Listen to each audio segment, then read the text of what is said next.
बिस्मिल्लाहिर्रहमानिर्रहीम। अल्लाहुम्मा सल्लि अला मुहम्मद व अला आलि मुहम्मद। आज से करीबन 3 माह पहले, बल्कि उससे ज़ायद, हमने एक सीरीज़ का आगाज़ किया था, रिलीजन वर्सेस एथीज़म, यानी मज़हब बमुकाबले इल्हाद और गॉड्स एग्जिस्टेंस, प्रोफेटहुड, डिवाइन एजेंसी। इसका हमने एक आगाज़ किया था। इसके हमने 3 अक़सात में, 3 यानी एपिसोड्स में इस पर कुछ इजहार ख़याल किया था किसी हद तक, और कुछ बुनियादी नुकात इस हवाले से। बीच में कुछ और मौज़ूआत भी आए, उन पर भी हमने मतलब कदरे रोशनी डालने की कोशिश की।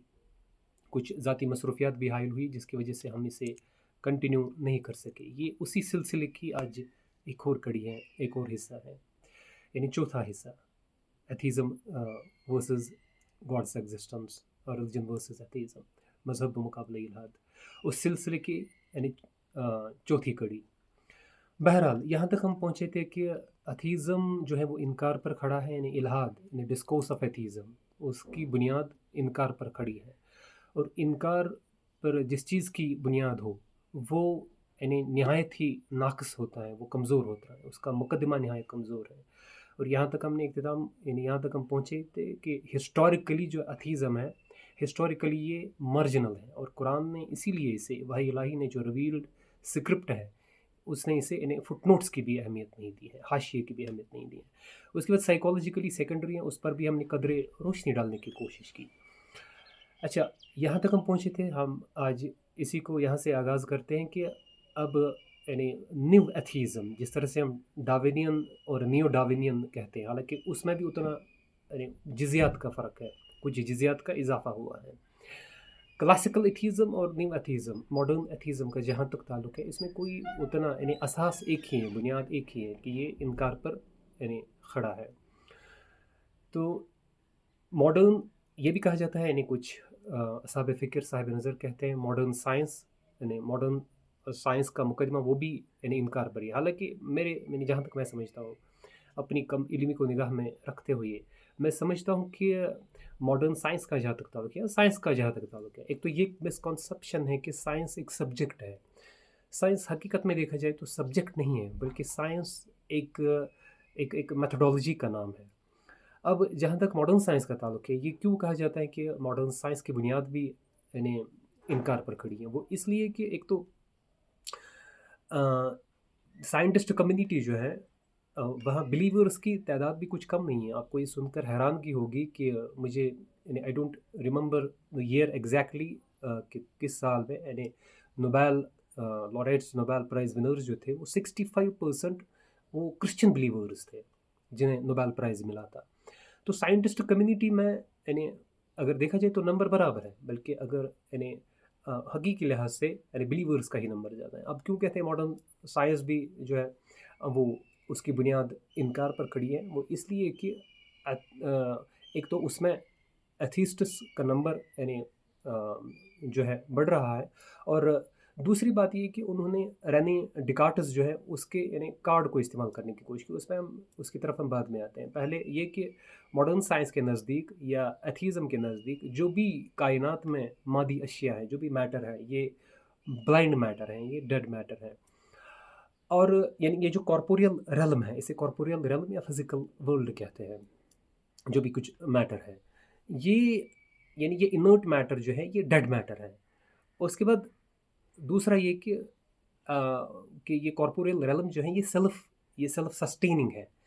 इसको सस्टेन करने के लिए यानी इसको सस्टेन करने के लिए किसी किसी एक्टिव प्रिंसिपल की, किसी एक्सटर्नल एजेंट की ज़रूरत नहीं है, बल्कि ये अपने आप से यानी ये खुद सस्टेन कर रहा है। अच्छा, अब यहाँ पर यानी मसला जो है वो बहुत ही यानी पेचीदा हो जाता है। वो इतना सादा नहीं है कि इसको ऐसे ही यानी जो है छोड़ दिया जाए, बल्कि मसला बहुत ही पेचीदा है, बहुत ही कॉम्प्लेक्स है। वो इस तरह से कि कायनात में यानी ये जो कॉर्पोरियल रेलम है, इसमें जो एक तो क्वांटिटेटिव एट्रीब्यूट्स हैं, और दूसरे एक इसमें क्वालिटेटिव एट्रीब्यूट्स हैं। क्वांटिटेटिव एट्रीब्यूट से क्या मुराद है, इसको हम आगे भी समझने की कोशिश करेंगे।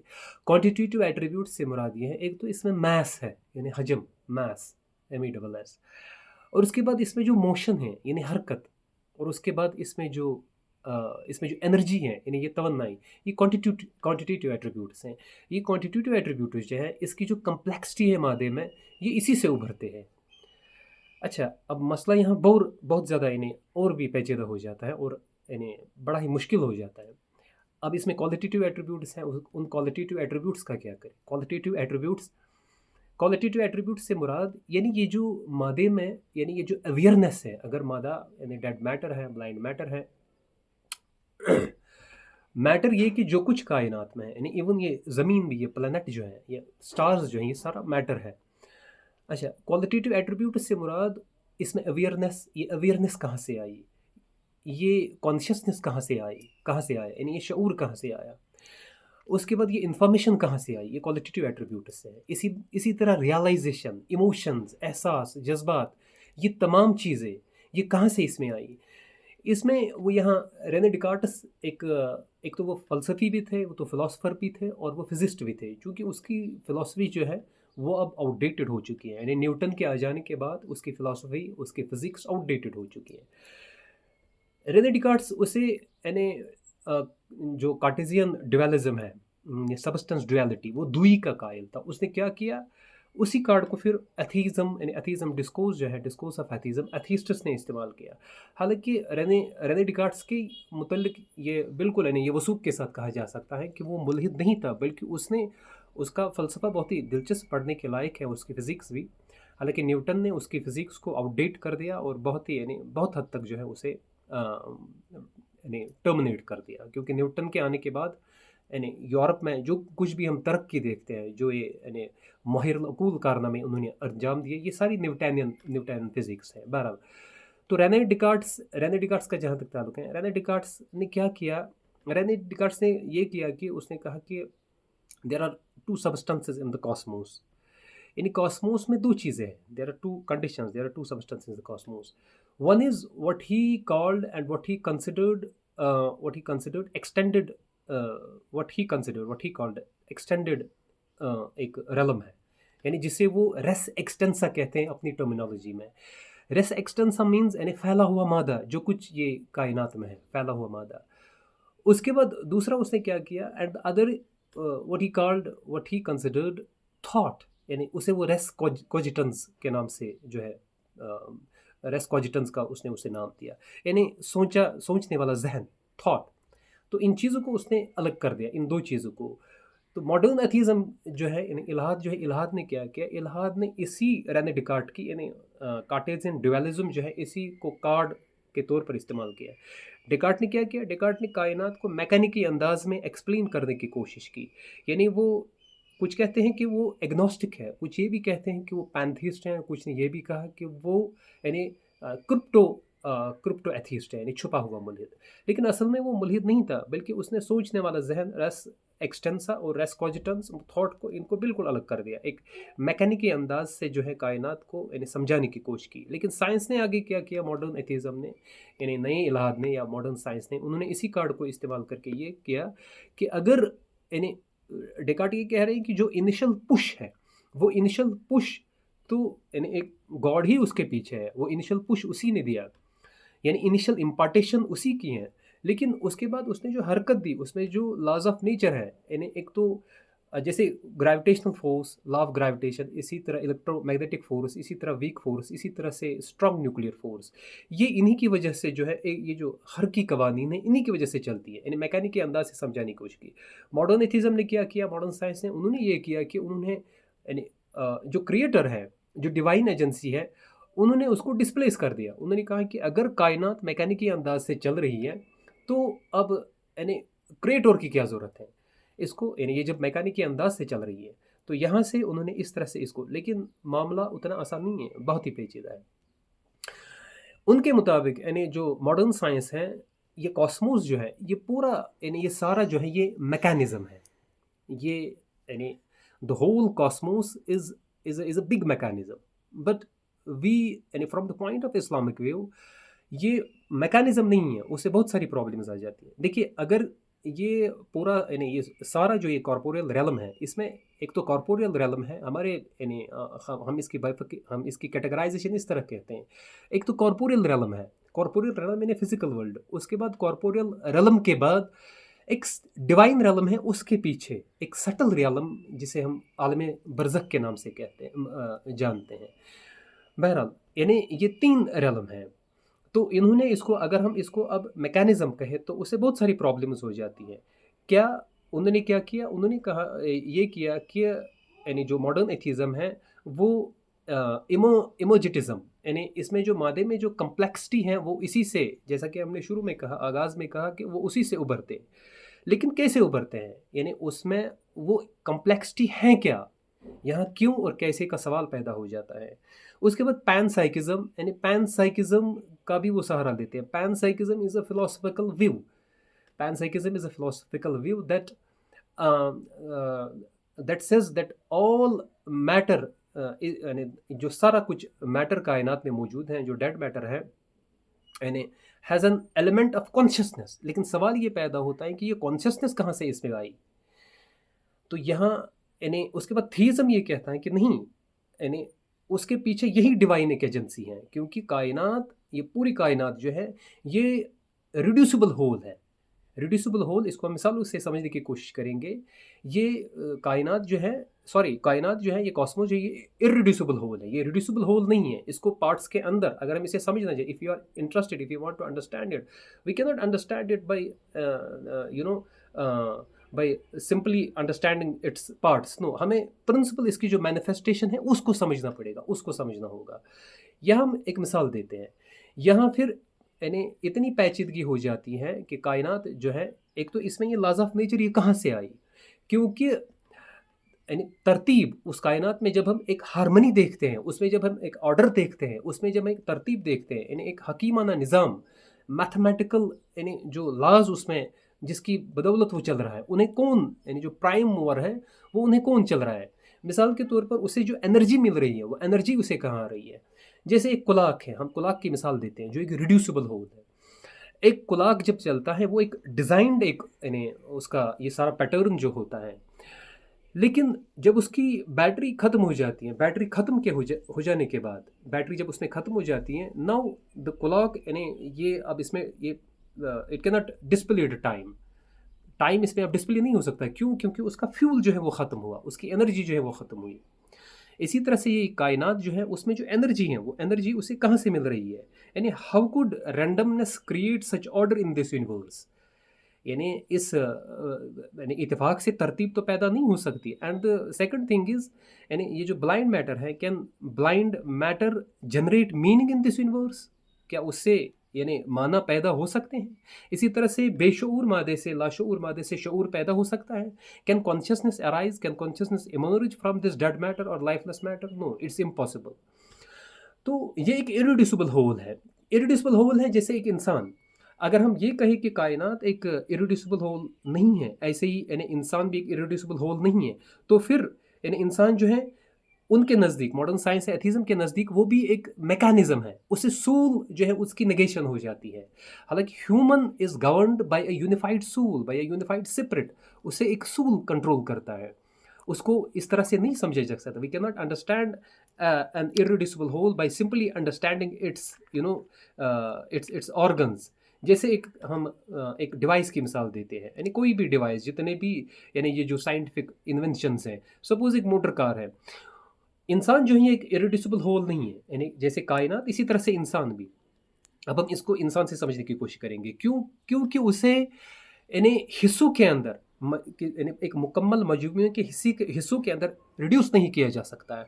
एक कार या एक इलेक्ट्रॉनिक डिवाइस को उसे उन पुर्जों के अंदर, वो एक पुर्जों का मजमुआ है, एक पार्ट्स का मजमुआ है, एक पार्ट्स का मजमूआ है, उसे उसके अंदर रिड्यूस किया जा सकता है। लेकिन इंसान को ऐसे रिड्यूस नहीं किया जा सकता, ऐसे समझा नहीं जा सकता है, क्योंकि इंसान एक बामाना, वहदत, आगही और यानी शऊर का नाम है।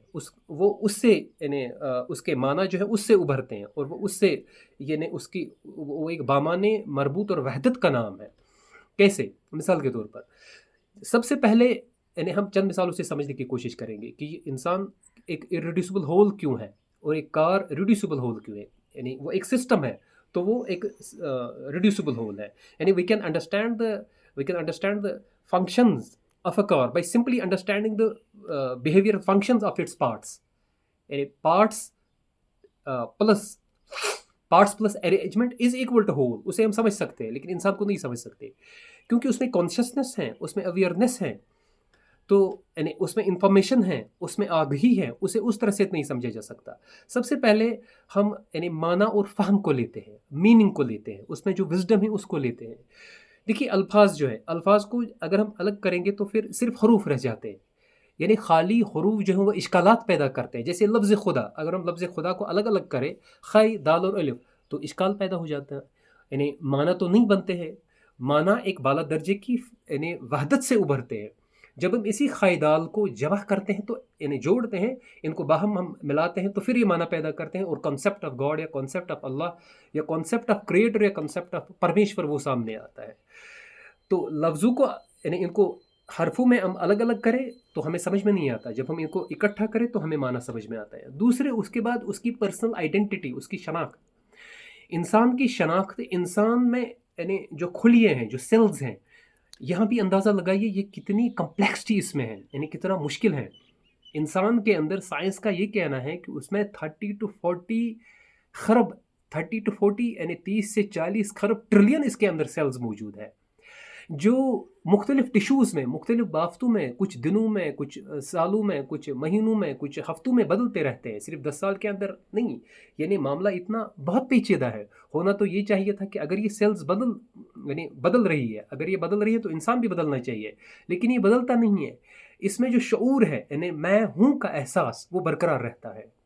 मैं हूँ का एहसास, उसकी उसकी अना, उसकी यानी उसकी शख्सियत वो बरकरार रहती है, लेकिन सेल्स के बदल जाने से वो नहीं बदलता। लिहाजा इंसान एक इरिड्यूसिबल होल है। उसके बाद एक तीसरी चीज़, वो फ्री विल है। इंसान अपने फैसलों के खिलाफ भी है, यानी आज जो मैंने फैसला किया, मैं जो 10 साल पहले था, मेरी सोच जो 10 साल पहले थी वो आज मेरी सोच नहीं है, बल्कि वो बदलती रहती है। जैसे दाना-ए-राज़ डॉक्टर इकबाल ने उसे किसी ने कभी ये एक दफ़ा एक मौके पर सवाल किया कि आपने हज़रत आपने ये राय बदल दी है। उन्होंने कहा कि only stones do not change. हालांकि साइंस अब ये कह रही है कि स्टोन्स भी बदलते रहते हैं, यानी जो जमादात हैं वो भी बदलते रहते हैं। तो उसके बाद इसकी यानी जो फ्री विल है, यानी मैंने जो आज फैसला किया, हो सकता है मैं कल इस फैसले के बिल्कुल यानी बरअक्स जाऊँ, इसके खिलाफ करूँ। तो ये सिर्फ इसको इस फिजिकल कॉजेशन से नहीं समझा जा सकता, ये इसकी शनाख्त रही। उसके बाद हम इसमें मॉरल एजेंसी है, यानी इंसान में मॉरल एजेंसी है। मैं अगर कुछ गलत करूं तो मुझे उसका एहसास बाद में होता है, 1 घंटे के बाद, 1 दिन के बाद, हो सकता है 1 हफ्ते के बाद, 1 माह के बाद या 1 साल के बाद। मैं उसके खिलाफ फिर जाता हूं कि मैंने फला वक्त ये गलत फैसला किया था। तो ये क्या है, ये मशीन फॉलो करती है, मशीन में ये खलिश महसूस नहीं है। तो इंसान क्या है, ये एक इरिड्यूसिबल होल है। अब हम एक और मिसाल से समझाने की कोशिश करेंगे। एक मोटर कार या एक डिवाइस जो है वो पार्ट्स प्लस अरेंजमेंट है। मतलब एक कार है, उसमें पहिए लगे हुए हैं, व्हील्स, सर्किट है, ब्रेक है, क्लच है, स्टीयरिंग है, बाकी पार्ट्स हैं, इंजन है, ये सारी चीज़ें, यानी parts plus arrangement is equal to whole. इसी तरह से एक कंप्यूटर है, यानी input plus processing is equal to output, यानी रिजल्ट आउटपुट निकला। ये क्या है?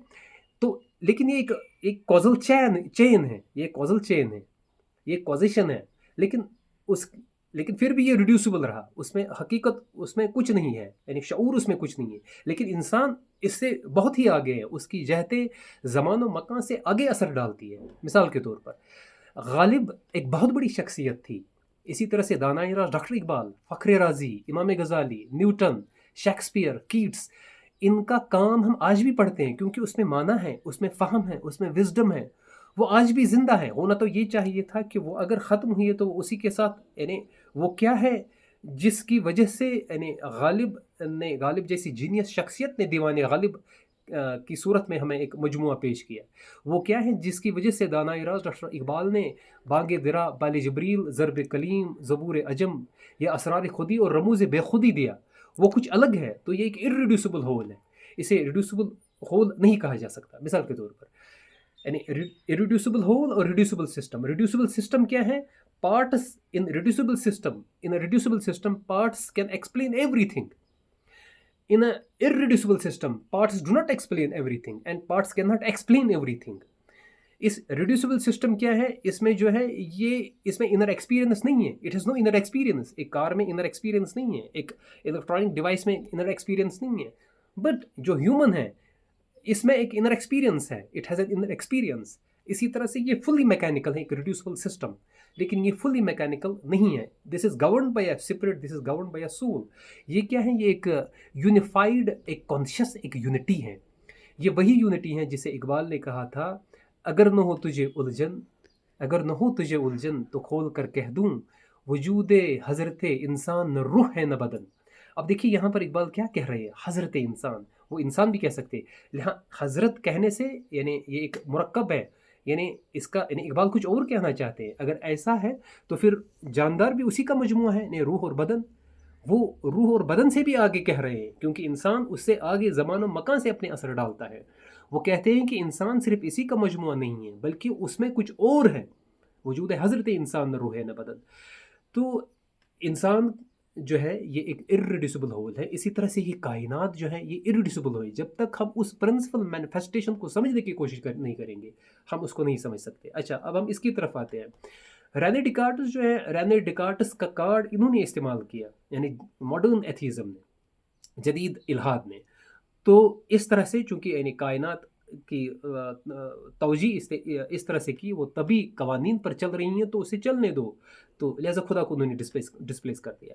लेकिन मामला इतना आसान नहीं है, मामला बहुत ही पेचीदा है कि हम कायनात में देखेंगे इसमें एक रवा और दवा इसमें ज़िंदगी है, वो बाकायदा इसमें चल रही है।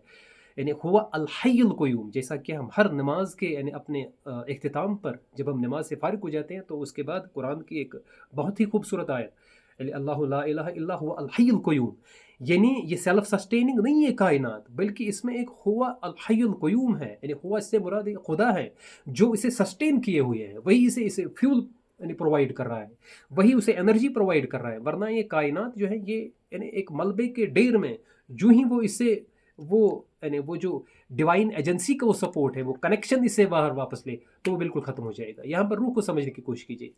देखिए, जब हम देखते हैं जब इलेक्ट्रिसिटी आती है, इलेक्ट्रिसिटी के आ जाने के बाद ही इलेक्ट्रिसिटी ग्रिड स्टेशन से आती है, जो सब स्टेशन होते हैं वहाँ से उस ग्रिड स्टेशन से इलेक्ट्रिसिटी हासिल करते हैं जो हमारे घरों तक पहुँचती है। जो ही हम स्विच ऑन करते हैं, जो भी डिवाइस होता है वो ऑन हो सकता है, चल सकता है, लेकिन जो ही हम स्विच ऑफ करें ये उसी के साथ, लेकिन बॉडी वही है, बॉडी पर कोई असर नहीं हुआ, लेकिन ये यानी चूंकि एनर्जी जहाँ से उसे मिल रही थी अब उसे नहीं, उसे हमने ऑफ किया। तो रूह इसी कनेक्शन का नाम है। इंसान के अंदर ये स्पिरिट, यानी human is govern by a soul और स्पिरिट, ये उसी से गवर्न होता है। लेकिन यानी इरिड्यूसिबल सिस्टम, लेकिन जहाँ तक ये इस यानी बाकी मैकेनिज्म का जहाँ तक ताल्लुक है, जो एक कॉर्पोरियल रेलम है, जैसे ये पूरी कायनात इस कॉर्पोरियल रेलम को जो है वही संभाले हुए है। इसी तरह से यानी इंसान को भी वही संभाले हुए, इस कायनात को भी वही संभाले हुए है। रेने डिकार्ट्स, एक तो देखिए ये फ़लसफ़ियों का जहाँ तक ताल्लुक है, ये फ़लसफ़ी, ये जो फिजिस्ट्स थे या फ़लसफ़ी थे, ये तो दो स्कूल्स हैं, एक तो अरिस्टोटेलियन स्कूल और एक प्लेटोनिक स्कूल है। रेने डिकार्ट्स थे तो वो प्लेटोनिक स्कूल के, लेकिन उन्होंने यानी अरिस्टोटेलियन तर्ज पर जो कुछ लिखा वो उसी तर्ज पर लिखा, हालांकि उसके अगेंस्ट हो गए। यहाँ ये बात जहननशीन करने की और याद रखने के लायक है कि उसने खुदा का इनकार नहीं किया, बल्कि उसने ऑन्टोलॉजिकल कॉस्मोलॉजिकल आर्गूमेंट्स भी यानी इन फेवर ऑफ गॉड दिए, गॉड के एग्जिस्टेंस के फेवर में। लेकिन कार्ड जदीद इल्हाद ने उसी का इस्तेमाल किया कि दुनिया मैकेनिकी कवानीन पर चलती हैं तो ये उस तरह से चल रही है, लेकिन खुदावंद करीम ने इस पूरी कायनात में एक हार्मनी पैदा कर दी है। यानी वस्समा रफ़अहा व वदअल मीदान अला ततगौ फिल मीदान, इसमें एक हार्मनी पैदा की। ये हार्मनी कैसे है ये कास्मोस में, क्योंकि ये इरिड्यूसिबल होल है, उस इरिड्यूसिबल होल को कौन सस्टेन किए हुए है, वही प्रिंसिपल मैनिफेस्टेशन है, जो क्रिएटर है, जो एक डिवाइन एजेंसी है। यानी डिवाइन एजेंसी के बाद एक स्पिरिचुअल एजेंसी है, उसके बाद ये कॉर्पोरियल रियल्म, यानी बीच में एक सटल रियल्म आता है जो इंसान के फना होने के बाद, उसकी मौत के बाद शुरू हो जाता है, जिसे हम आलम बरज़ख के नाम से जानते हैं। बहरहाल यहाँ पर हम अपने इस गुफ्तगू को यहीं पर समेटते हैं और इसी यानी इकबाल के एक दूसरे शेर पर, दानाई राज के, रखर इकबाल के, कि खिरदमंदू से क्या पूछूं कि मेरी इब्तिदा क्या है, खिरदमंदू से क्या पूछूं। यानी ये सारे जो फ़िलोसोफर्स, जो भी ये मुल्हिद फ़िलोसोफर्स थे या जो उनके मुतल्लिक ये दाना राज कह रहे हैं कि खिरदमंदू से क्या पूछूं मेरी इब्तिदा क्या है, मैं तो इस सोच में गुम हूँ कि मेरी इंतहा क्या है। या इसी बात को कि यानी अगर न हो तुझे उलझन तो खोल कर कह दो, वजूद हज़रत इंसान न रूह है न बदन। यानी ये कुछ और हैं जो इसे सस्टेन किए हुए हैं। यहाँ तक हम इस यानी इस गुफ्तगू का हम यही इख्तिताम करते हैं। इंशाल्लाह अगली गुफ्तगू को हम इससे और आगे करेंगे, इसी इल्हाद के मुकदमों को समझने की कोशिश करेंगे। इल्हाद नहायत ही कमज़ोर मुकदमा है, और इसकी यानी इसकी उठान में और इसकी बुनियाद में यानी ये एक यानी नुक्स है, नकाइस ही नकाइस, यानी एक इरेशनल एक एक एक यानी थॉट तो इसे कहा ही नहीं जा सकता। लिहाजा इसकी बुनियाद इनकार पर है, और जिसकी बुनियाद इनकार पर हो वो बिल्कुल नाकिस होता है, और वो नाकिस ही रहता है। इसीलिए कुरान हकीम ने इसे अहमियत भी नहीं दी है। यहाँ पर आपसे इजाज़त चाहते हैं, साथ ही आपसे इस्तदा है कि डॉक्टर आबिद सियाल के अल्फाज में कि अगर आप इस चैनल पर नए हैं और अगर आप इस शौक़ को ताल्लुक़ में बदलना चाहते हैं तो चैनल सब्सक्राइब करना न भूलें।